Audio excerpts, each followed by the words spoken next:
So guys, আজকে একটি ধামাকাদার blog নিয়ে আপনাদের সামনে চলে এসেছি। আর এখন আমরা যাব ক্যানিং থেকে কিভাবে দীঘা, আর সম্পূর্ণ কম খরচের মধ্যে কিভাবে ক্যানিং থেকে দীঘায় যাব এই ভিডিওটির মধ্যে দেখতে থাকবো। এখন বাজে কিন্তু 2:48 আর আমরা কিন্তু রেডি হয়ে নিয়েছি আর যাব দীঘার উদ্দেশ্যে। স্কিপ না করে সম্পূর্ণ দেখতে থাকো ব্লগটা। আর চ্যানেলে নতুন এসে থাকলে সাবস্ক্রাইব করে পাশে থাকা বেল আইকনটি প্লে করে দেবে আরও নতুন নতুন ভিডিও দেখার জন্য। এরকমই ব্লগ দেখতে থাকবে MD Faruk blog. Let's go. এখন কিন্তু আমরা তালদি চলে এসেছি আর ক্যানিংয়ের একটা স্টেশন আগে তালদি, সেই তালদি থেকে আমরা চলে যাব ডাইরেক্ট শিয়ালদা। আর এখন কিন্তু আমরা তালদি স্টেশনে রয়েছি, দেখা পাচ্ছ। আর এখান থেকে চলে যাব ডাইরেক্ট আমরা শিয়ালদা। ট্রেন আছে আমাদের 4টে।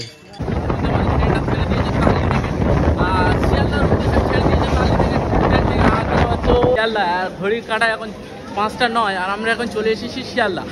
আর শিয়ালদা থেকে এখন এক্সিট হয়ে চলে যাব হাওড়া। হাওড়ায় থেকে আমাদের মেন এক্সপ্রেস ট্রেন আছে, তারপরে আমরা চলে যাব হাওড়া থেকে এক্সপ্রেস ট্রেন ধরে ডাইরেক্ট যাব দীঘা।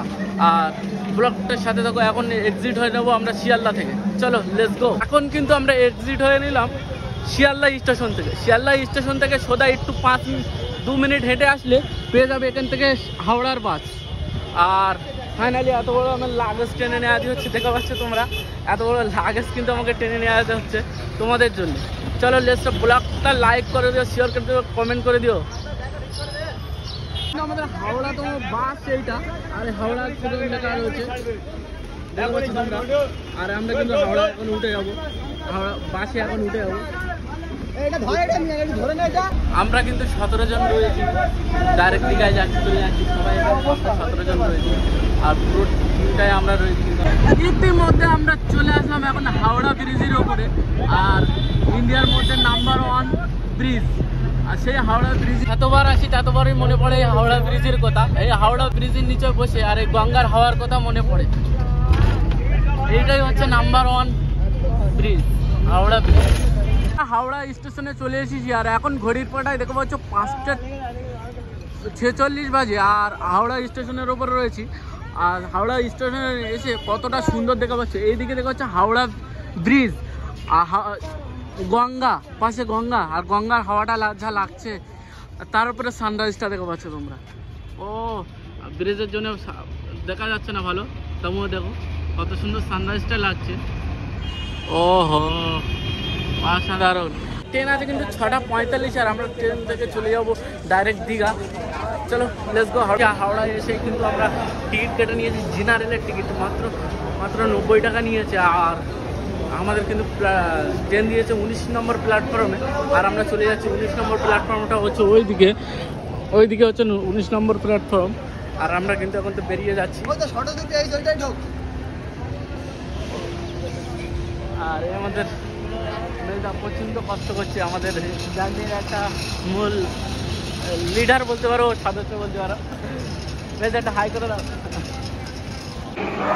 ইতিমধ্যে আমাদের সামনে দেখা হয়েছে বন্দে ভারত এক্সপ্রেস, ইন্ডিয়ার মধ্যে নাম্বার 1 একটি ট্রেন। দেখা পাচ্ছ দ্রুতগামী ট্রেন হচ্ছে ইন্ডিয়ার মধ্যে বন্দে ভারত এক্সপ্রেস।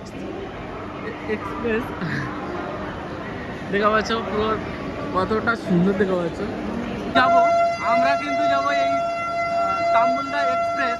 এটাই হচ্ছে আমাদের আজকের দিনের রাজা, আজকের দিনের সব। এটা হচ্ছে আমাদের আজকের দিনের ঘোড়া। আর এই তাম্বুলদা এক্সপ্রেস নিয়ে আমরা চলে যাবো সোজা দীঘা। দীঘা যাওয়ার ট্রেন মাত্র 90 টাকা নিয়েছে। আর এটা ছাড়বে 6:45-এ প্রতিদিন, সপ্তাহে 6 দিন 6:45-এ ছাড়বে। এই হচ্ছে তাম্বুলদা এক্সপ্রেস। ইতিমধ্যে ছেড়ে দিল বন্দে ভারত এক্সপ্রেস, চলে যাচ্ছে কিন্তু দ্রুতগামী ট্রেনে। ইতিমধ্যে ছেড়ে দিল হাওড়া থেকে তাম্বুলদা এক্সপ্রেস দীঘার উদ্দেশ্যে। আর হাওড়া স্টেশন থেকে দেখা যাচ্ছে ছেড়ে দিয়েছে, এখনই ছাড়লো। আর এখন বাজে হচ্ছে 6:45 আর রোদটাও খুব পড়ছে, দেখা পাচ্ছ।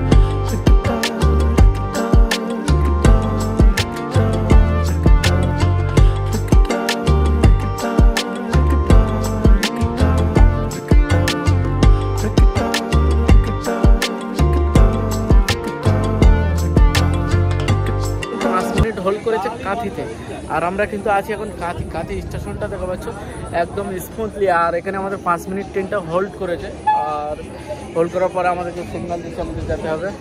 ফাইনালি চলে যাচ্ছি, দেখা হবে দীঘায়। এখন কিন্তু দীঘায় চলে এসেছি, আর দীঘায় চলে এসে প্রচণ্ড ভিড় প্রচণ্ড চাপে রয়েছে। দেখা পাচ্ছে একটা ট্রেন ঢুকেছে আর প্রচণ্ড চাপে রয়েছে দীঘায় থেকে।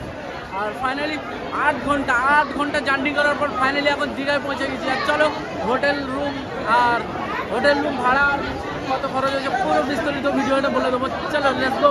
ফাইনালি কিন্তু এই হোটেলটা আমরা সিলেক্ট করেছি, আর হোটেলের প্রাইস 450 টাকা। আর এই হোটেলটা আমরা সিলেক্ট করেছি, দেখতে পাচ্ছ। আর আমি স্ক্রিনের নাম্বার দিয়ে দেবো, আর ঘরটা তোমাদেরকে দেখাবো। ফাইনালি কিন্তু আমরা এই রুমটা বুক করে নিয়েছি। আর এই রুমটার প্রাইস নিল মাত্র 450 টাকা প্রতিদিনে।